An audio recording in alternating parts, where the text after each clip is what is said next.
pessoal, continuando a nossa aula, né?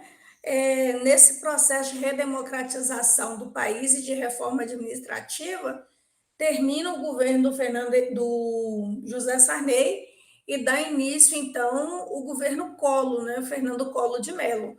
Lembra que eu dizia para vocês há pouco que o Tancredo Neves foi eleito de maneira indireta? Lembra que eu falei que no governo do Sarney conseguiu promulgar a Constituição Cidadã de 88?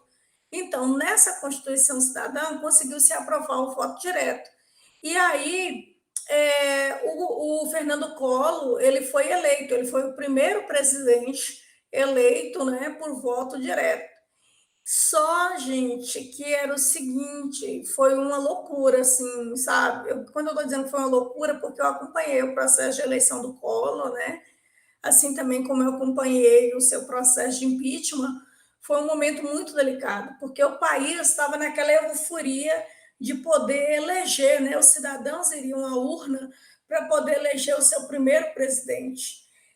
E o Collor, ele estava cheio de promessas, né? Ele prometia, assim, caçar os marajás. Isso aí foi uma promessa de campanha do Collor. O Collor dizia que a máquina estatal estava onerada, pesada, inchada, porque ela sustentava, né, muitos servidores públicos, a economia brasileira era, de certa forma, muito protecionista, porque você não encontrava, por exemplo, os produtos importados. Quando falo em produtos importados, né, nós já estamos no século XXI, a realidade é muito outra.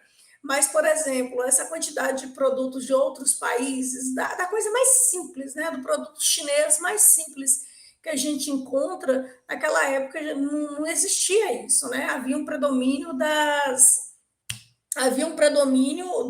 da indústria nacional.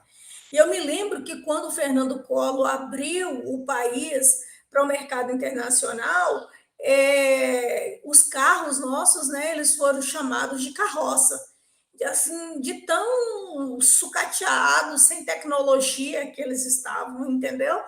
Então, assim, foi uma loucura. E aí, o Collor, ele buscou implementar uma série de medidas de forma a recuperar a economia do país. E essas medidas estavam contidas no que ele chamava de Plano Collor. E o Plano Collor, só que o Plano Collor, pessoal, assim, foi um plano extremamente drástico, sabe? É como se o Collor pegasse o país numa situação de 8 e quisesse elevá-lo numa situação de 80. Foi drástico demais. O Collor congelou os preços. Por que o congelamento dos preços? Vocês lembram que eu dizia a vocês? No governo Sarney, a inflação era galopante e as pessoas estavam comprando mercadoria, gênero alimentício, inclusive para estocar, porque os produtos sumiam da prateleira, né? Então, como uma forma de conter isso, o Collor, ele congelou os preços. Então, não precisa você estar comprando para estocar, que você vai comprar essa semana, aquela mercadoria vai estar no mesmo preço da semana que vem, daqui a 30 dias. O lojista, ele não tinha autonomia para aumentar os preços, entendeu? O governo tinha que autorizar. Só que o Collor não congelou só os preços, o Collor congelou também o salário. E mais que isso, ele fez algo que os empresários na época chamaram de golpe. O que o Collor fez? Ele bloqueou as poupanças. Todo mundo que tinha conta bancária, o Collor reteve o dinheiro. Isso foi terrível.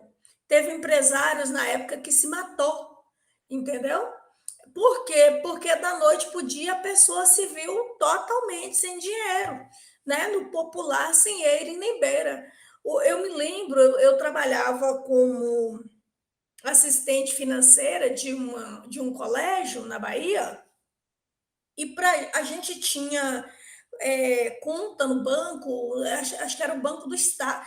Era um banco, não era um banco do Estado, o banco foi até extinto, me esqueci o nome do banco, Banep, um trem assim. E aí, para pagar a folha de pagamento dos funcionários, a gente tinha um período de antecedência que a gente tinha que entregar no banco aqueles valores todos elencados, fulano, tanto, ciclano, tanto, para daí o governo autorizar o dinheiro ir para a conta corrente da empresa e a gente conseguir sacar o dinheiro para pagar o pessoal. Então, assim, foi um sufoco muito grande, muito grande. Então, assim, foi uma medida extremamente drástica que o Collor fez, e ele também é acusado, assim, de perseguir, né, os servidores públicos da época. Houve demissão, assim, de milhares de servidores públicos da União, e com aquele discurso, vocês lembram que eu dizia que ele foi eleito com um discurso de caçar os marajás, né? Então, assim, que a máquina estatal estava inchada por causa da quantidade de servidores que ela tinha e do salário desses servidores.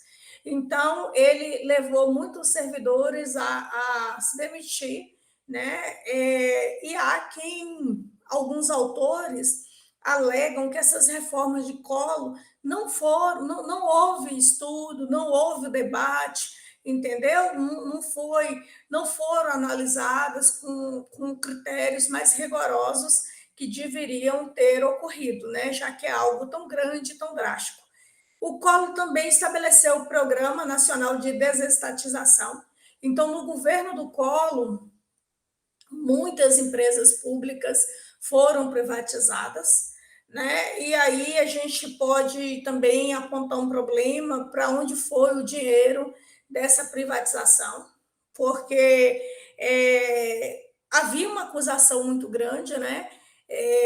Que as empresas eram burocráticas, que só dava prejuízo para o Estado, né? Só dava prejuízo para a sociedade, o Estado estava endividado, né? E aí, então, uma forma de reduzir as despesas do Estado era reduzir o valor da folha de pessoal, o valor de pagamento da folha de pessoal. Demite pessoal, privatiza essas empresas. Então, foi um período de forte privatização no país, tá bom? Então, gente, fica então para Collor cria também um programa de qualidade em âmbito nacional, que ele vai chamar de Programa Brasileiro de Qualidade e Produtividade. Então, fica com marcas do governo Collor, né? A redução do tamanho da máquina estatal reduziu porque ela desinchou porque privatizou. Muitas empresas que eram públicas foram privatizadas, redução dos salários dos servidores públicos e redução do número de servidores públicos com os PDVs, né? As aposentadorias voluntárias, as demissões e coisas do tipo. Só que aí, em 92, surge um processo do qual eu participei, né, como cidadã, de impeachment, né, do governo Collor. E o Collor, para evitar de sofrer o impeachment, ele renuncia. E aí, com a renúncia dele, o Itamar, né, que é mineiro e baiano, mineiro porque foi criado em Minas, baiano porque nasceu no mar, baiano, o Itamar assume o poder e ainda, durante o governo do Itamar, tendo como ministro da Fazenda o Fernando Henrique Cardoso, o FHC, ele vai e cria o Plano Real, né, como uma tentativa de conter a inflação e estabilizar a economia com uma moeda forte, que é o real que nós temos até os nossos dias atuais, tá bom? E aí muitas outras mudanças que o Collor pretendia fazer, enquanto reforma do Estado, não foram para frente, exatamente porque o governo dele entrou em crise e ele passou a ficar desacreditado. Então, as mudanças que ele queria implementar são interrompidas.